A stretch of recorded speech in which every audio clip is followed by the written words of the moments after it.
प्रभु यीशु मसीह के मधुर और मीठे नाम से आप सभी को जय मसीह की। आज परमेश्वर के वचन में आप सभी का स्वागत है। परमेश्वर पिता आज अपने वचनों के द्वारा आप सभी को बहुतायत से आशीष को दे। पिता परमेश्वर आज अपने वचनों के द्वारा आपसे बोले और बातचीत करें। इब्रानियों 12 अध्याय यहाँ इस प्रकार से लिखा है उसके 1 में, इस कारण जबकि गवाहों का ऐसा बड़ा बादल हमको घेरे हुए है, तो आओ हर एक रोकने वाली वस्तु और उलझाने वाले पाप को दूर करके वह दौड़ जिसमें हमको दौड़ना है धीरज के साथ दौड़ें। और यहाँ पर परमेश्वर पिता अपने वचन के द्वारा अपने लोगों से बताना चाहता है, हम उन लोगों के जीवन की गवाहियों को देखें जो लोग परमेश्वर के मार्गों पर चले, जो परमेश्वर की इच्छा के अनुसार अपने जीवन को जिए।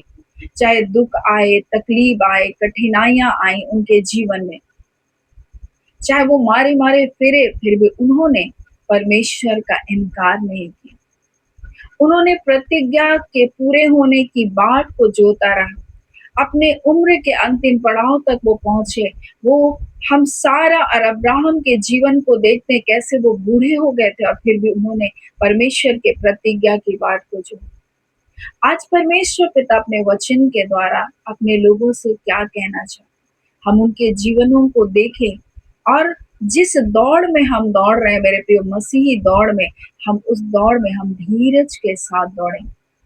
बहुत सारी ऐसे रोकने वाली वस्तुएं काम कर रही है, बहुत सारे ऐसे उलझाने वाले पाप हम हमारे चारों ओर काम कर रहे हैं, तो परमेश्वर का वचन क्या कहता, हम यीशु मसीह की ओर देखें, अपने विश्वास के कर्ता यीशु मसीह की ओर देखें, हमारे सिद्ध करने वाले यीशु मसीह की ओर देखें, क्योंकि उसने स्वयं भी मेरे प्रिय लज्जा को, दुख को, कठिनाइयों को, क्रूस की मृत्यु को सहा।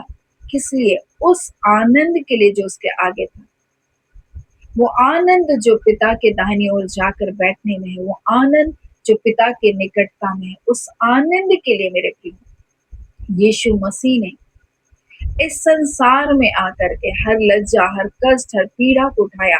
और यहाँ इस प्रकार से लिखा है, विश्वास के कर्ता और सिद्ध करने वाले यीशु की ओर ताकते रहे, जिसने उस आनंद के लिए जो उसके आगे धरा था, लज्जा की कुछ भी चिंता ना करके क्रूस का दुख सह लिया और परमेश्वर के सिंहासन के दाहिनी ओर जा बैठा। इसलिए मेरे प्रिय आज हम ध्यान करें, अगर हम विरोध से होकर गुजर रहे, अगर हम ठट्टे में उड़ाए जा रहे, अगर हम अपमानित किए जा रहे, हम ऐसा ना कहें कि प्रभु आपके मार्गों में चलने से मुझे क्या मिल गया, मुझे इतना दुख, इतना तकलीफ, इतना पीड़ाओं से होकर के गुजरना पड़ रहा है।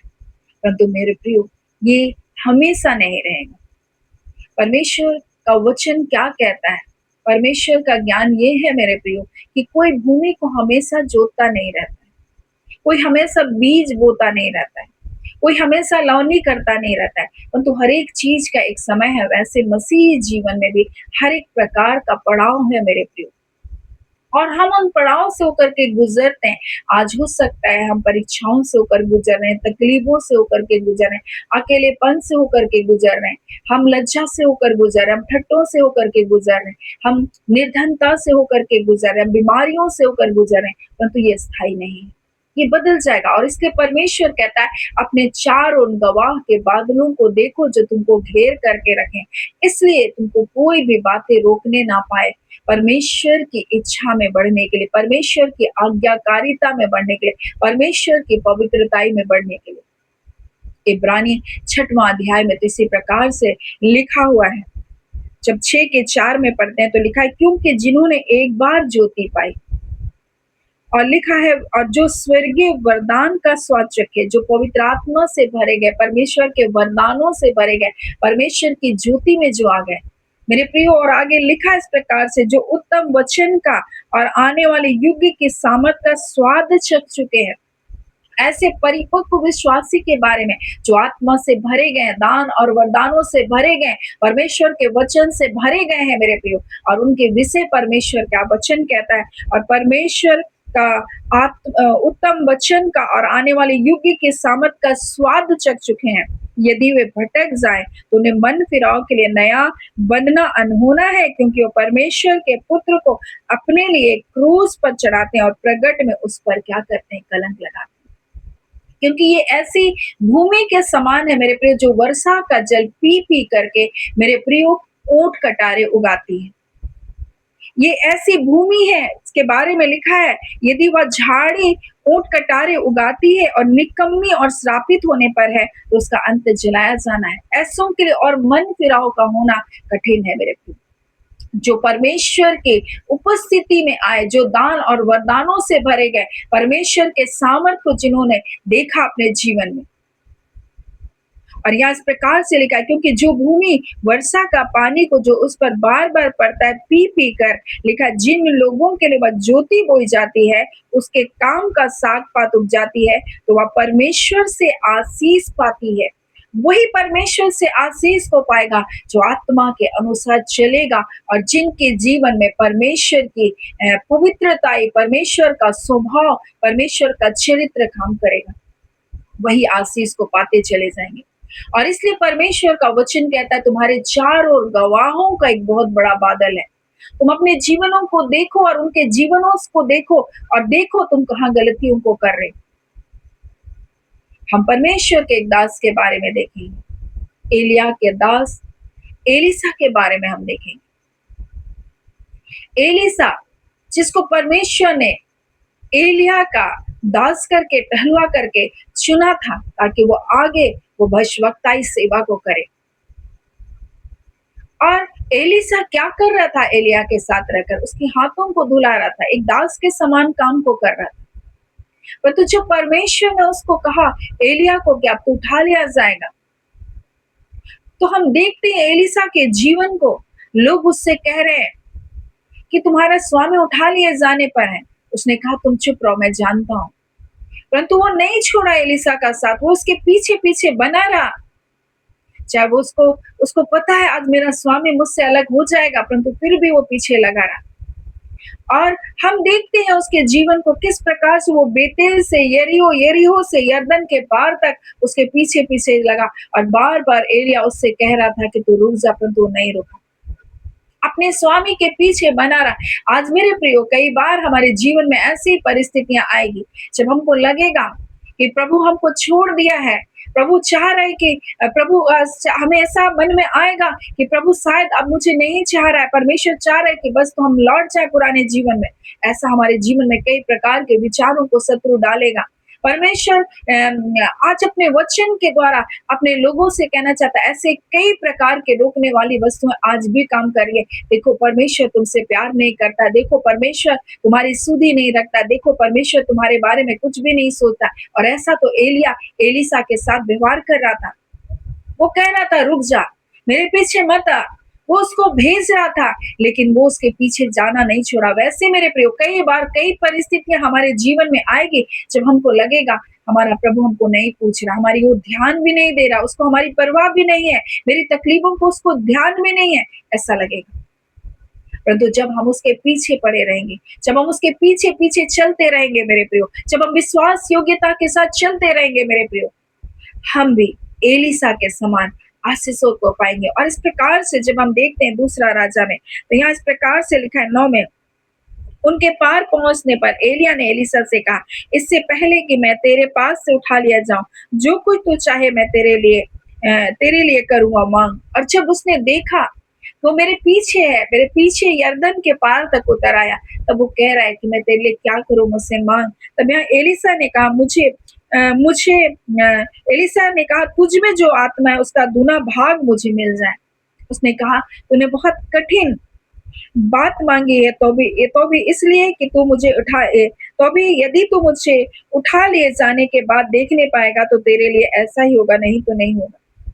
और उसका पूरा ध्यान एलिय्याह की तरफ, अगर हमारा पूरा ध्यान यीशु मसीह की ओर होगा मेरे प्रिय, अगर हम उसकी ओर ताकते रहेंगे, जैसा एलीशा ने एलिय्याह को ताकते रहा उसके उठा लिए जाने, और तब तो मेरे प्रियो एलिय्याह का जो चादर था वहां पर गिरा और मेरे प्रियो, हम देखते हैं एलिसा एलिया के आत्मा का दुना भाग को पाया।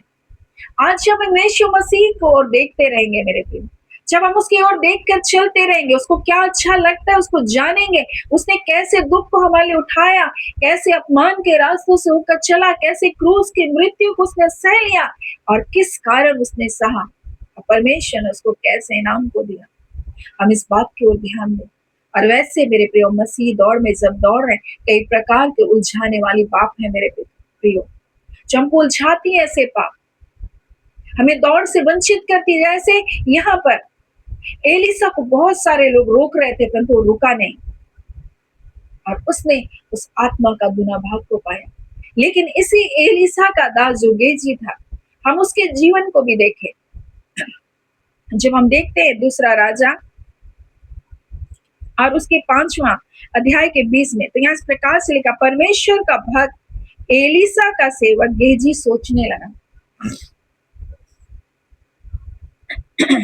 मेरे स्वामी ने तो उस आरामी नामान को ऐसे ही छोड़ दिया, और जो ले आया था धन दौलत, जो भी धन संपत्ति लेकर आया था, जो इज़राइल में वो आया था इसलिए कि वो चंगाई को पाए। एलिसा के चर्चा को सुन करके उसके घर में एक जो छोटी लड़की थी, जिसने कहा, अगर तू हमारे इज़राइल में रहता तो हमारे वहां पर वो इस प्रकार से कहता तो तू मुझसे क्या होता, चंगा हो जाता, क्योंकि हमारे वहां एक भविष्यवक्ता है। इस प्रकार से वो बच्ची उसको बता रही थी। और वो जो कोढ़ से रोगी था नामान, वो आया, परंतु एलिसा ने उससे भेंट नहीं किया, परंतु उससे कहा, तो जा करके वहां पर यरदन नदी में क्या कर 7 बार डुबकी लगा। तब उसने कहा, क्या मेरे देश में बड़ी बड़ी अच्छी अच्छी नदियां नहीं है? परंतु उसके सेवकों ने कहा, कौन सी बड़ी कठिन बात तुझे कही है, तू यरदन में डुबकी लगा ले। और जब वो डुबकी लगाया, वो एक बालक के समान उसका शरीर कोढ़ से शुद्ध हो गया। और तब तो वो एलिसा को भेंट देना चाहता था, जो धन संपत्ति को लेकर आया, परंतु उसने नहीं लिया। परंतु यहाँ पर उसका सेवक जो गेहजी है, वो सोच रहा था, मेरे स्वामी ने तो कुछ भी नहीं लिया है, परंतु मैं उसको ऐसे ही नहीं छोड़ूंगा। और क्या क्या वहां इस प्रकार से लिखा है, मेरे स्वामी ने तो उस आरामी नामान को ऐसे छोड़ दिया, और जो वह ले आया था उससे ना लिया, परंतु यहोवा के जीवन की शपथ में उसके पीछे दौड़कर उसे कुछ ना कुछ ले लूंगा। उसने लोभ और लालच में फंस गया। और आज कई प्रकार से शत्रु हमें उलझाता है पापों की ओर जीवन को जीने के, हमें ऐसे ही प्रलोभन को देता है, ऐसे ही फंदों को हमारे लिए लगाता है। और यहाँ पर हम देखते हैं गेजी का ध्यान अपने स्वामी के बातों से हट करके स्वार्थ की ओर, लालच की ओर चला गया। और क्या हुआ उसका परिणाम? उसका परिणाम ये हुआ कि उसके पूरे घराने पर वो रोग लग गए। आज मैं आपसे क्या बात बताना चाहती हूँ मेरे प्रियो, आज हम दौड़ में दौड़ने के लिए हम बुलाए गए, और इसलिए हम यीशु मसीह की ओर देखते रहे। क्योंकि जो एक बार ज्योति को पाया, जो एक बार पवित्र आत्मा की भागीदारी हुई, जो वचनों को सुने हैं, जो संगति को किए हैं, जो वचन की शिक्षा में जीवन को जी रहे हैं, अगर वो भटक जाएंगे तो उनके मन फिराना फिर अनहोना है, और उनका अंत तो सिर्फ जलाया जाना है। और आज परमेश्वर पिता अपने वचन के द्वारा अपने लोगों से कहना चाहता है, गवाहों का एक बहुत बड़ा बादल हमको घेरे हुए। सो मेरे प्रियो, हम किसी भी बात में उलझ ना जाए, हम किसी भी बातों से होकर के हम दौड़ से वंचित ना हो जाएं, हम धीरज के साथ दौड़ते रहें। सो परमेश्वर पिता इस वचन के द्वारा आप सभी के जीवन को बहुत ऐसे आशीष को दें। आमीन। आइए हम प्रार्थना करेंगे। धन्यवाद देते हैं जीवते सच्चे सामर्थ्य पिता, प्रभु यीशु के नाम से अब आपके पास आते हैं। हम आपके शुक्रगुजार हैं आज के समय के लिए, आज के दिन के लिए पिता। खुदान परमेश्वर प्रभु से आपने पूरे सप्ताह में से प्रत्येक को संभाला है पिता। और खुदान परमेश्वर प्रभु जी, हाँ पिता परमेश्वर, आज ऐसा होने दीजिए परमेश्वर की हर एक का मन और हृदय तैयार रहे पिता, और अपने जीवन को जांचे परखे खुदान परमेश्वर, कहीं कोई ऐसी बातें तो नहीं जो उनको उलझा रही है परमेश्वर, जो दौड़ से वंचित कर रही है प्रभु, जो उनको अधीर कर रही है प्रभु, जो उनको पिता कष्टों को उठाते उठाते परमेश्वर प्रभु, जिनके मन में परमेश्वर कड़वाहट को शत्रु ला रहा है या गलत विचारों को ला रहा है प्रभु, कैसे ऐसे मसीह जीवन को जी कर क्या फायदा। तो खुदान परमेश्वर प्रभु, हर बात का एक समय है प्रभु जी, और पिता आप हर एक समय से निकालने के लिए सामर्थ्य हैं। अगर ये कठिन परिस्थितियों से होकर गुजर रहे हैं पिता परमेश्वर, आप इन कठिन परिस्थितियों से निश्चय करके निकालेंगे प्रभु, और अपनी भलाई से भी अपने लोगों को तृप्त करेंगे खुदान परमेश्वर, क्योंकि जिन्होंने आपकी ओर दृष्टि किया है उनमें से कभी भी किसी को लज्जित होना नहीं पड़ा।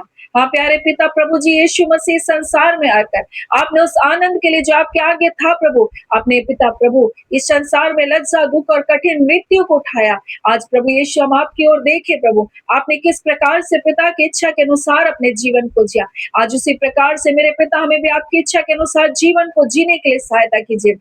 हमें शुद्ध और पवित्र कीजिए, अपने लहू से अपने लोगों को धो के शुद्ध और पवित्र कीजिए, उनके मन और हृदय के विचारों से उनको शुद्ध और पवित्र कीजिए, उनकी आत्माओं को शुद्ध और पवित्र कीजिए रिखांदोरियाबा। और इस घड़ी परमेश्वर पिता रे के पाप अपराधों को क्षमा कर दीजिए, अपने लहू से धो दीजिए प्रभु। और इस घड़ी पिता हम आपके सामर्थ्य हाथों में आपके प्रिय जनों को सौंपते हैं, और कोई भी बातें उनको उलझाने और फंसाने ना पाए, कोई भी दौड़ से मसीह दौड़ से उन्हें वंचित करने ना पाए। खुदान परमेश्वर एक एक को आपकी ओर देखते हुए आपके ओर निहारते अपने जीवन को जीने के लिए प्रभु सहायता कीजिए। विश्वास के कर्ता आप है प्रभु यीशु प्रभु, अगर वो विश्वास में निर्बल हो रहे प्रभु, आप पिता परमेश्वर प्रभु उनके विश्वास को बढ़ाइए प्रभु जी। हाँ पिता परमेश्वर प्रभु जी, हाँ पिता उनके अविश्वास, अगर वो अविश्वास में प्रभु जी, तो उनके अविश्वास का आप उपाय कीजिए प्रभु जी। खुदान परमेश्वर प्रभु जी, और अनुग्रह करके अपने लोगों को आप संभालिए प्रभु। खुदान परमेश्वर अपने धर्म दाहिने हाथ से अपने लोगों को थाम लीजिए। खुदान मनुष्य है पिता परमेश्वर, मिट्टी है खुदान परमेश्वर, और कई बार आपके प्रेम से, आपकी उपस्थिति से प्रभु जी लोग दूर चले जाते हैं प्रभु जी। हाँ खुदान परमेश्वर भटक जाते हैं परमेश्वर पिता, गलत रास्तों का चुनाव कर लेते हैं पिता। तो आज अनुग्रह कीजिए प्रभु जी, अगर ऐसे किसी टेढ़े मेढ़े रास्तों में चले गए, अगर किसी गलत संबंधों में चले गए, गलत रास्तों की ओर अपने रुख को कर रहे पिता, आज कृपा करके प्रभु जी अपने सामर्थ के द्वारा अपने लोगों को संभाल लीजिए। हाँ पिता परमेश्वर अपने बलवंत हाथों के नीचे एक एक लोगों को रख लीजिए। खुदा नबा परमेश्वर, आज के दिन आपकी भलाइयों से आपके लोग तृप्त हो पिता, आपके छुटकारे के कार्य उनके जीवन में होता चला जाए, हर बंधन टूट जाए यीशु के नाम से। ऐसे परमेश्वर प्रभु जी जो शत्रु की युक्ति और योजना में बंधे हैं पिता, एक एक परमेश्वर अंधकार के बंधनों में जो बंधे हैं, यीशु के नाम से इसी घड़ी आजाद होने पाए। जितने बीमार हैं यीशु के नाम से चंगे हो जाओ, जितने बीमारी के बिछौने में यीशु के नाम से उठ खड़े हो रिखांदुरियाबा। और इसी घड़ी प्रभु जी आपकी सामर्थ आपके लोगों को छू रही है प्रभु, हर बंधन टूट रहा है प्रभु। हम आपका धन्यवाद देते हैं आज के सुंदर सुभाग के लिए प्रभु जी, आपकी दया के लिए, आपके अनुग्रह के लिए, आपके प्रेम के लिए प्रभु जी। आप पिता आपकी सुरक्षा के लिए हम आपका धन्यवाद देते हैं। आपके लोग बाहर जाते वक्त धन्य हो, भीतर आते वक्त धन्य हो, और जिन रास्तों से होकर जाते और आते हैं, हाँ पिता जिन वाहनों में होकर जाते और आते हैं, परमेश्वर आपके लहू के बाड़े उन पिता परमेश्वर प्रभु जी उनके जीवन में हो, और जिन रास्तों से होकर जाते हैं आपके दूत उन्हें छावनी करके लेकर जाओ, लेकर आए। खुदा नबा परमेश्वर हर एक के कार्य में आशीष को दीजिए, बरकत को दीजिए, वो आपकी भलाइयों से निरंतर तृप्त होते रहे। और खुदान परमेश्वर प्रभु जी आपकी उपस्थिति के आनंद में अपने जीवन को जिए। धन्यवाद पिता, आपने प्रार्थना सुना है, आपने जय छुटकारे को दे दिया, अपने लोगों से प्रभु बातचीत की, आपका धन्यवाद। और धन्यवाद के साथ प्रार्थना यीशु के नाम से हम मांगते हैं, दया सुने अनुग्रह से ग्रहण कर लीजिएगा। आमीन। परमेश्वर पिता आप सभी को बहुत आय से आशीष को दे।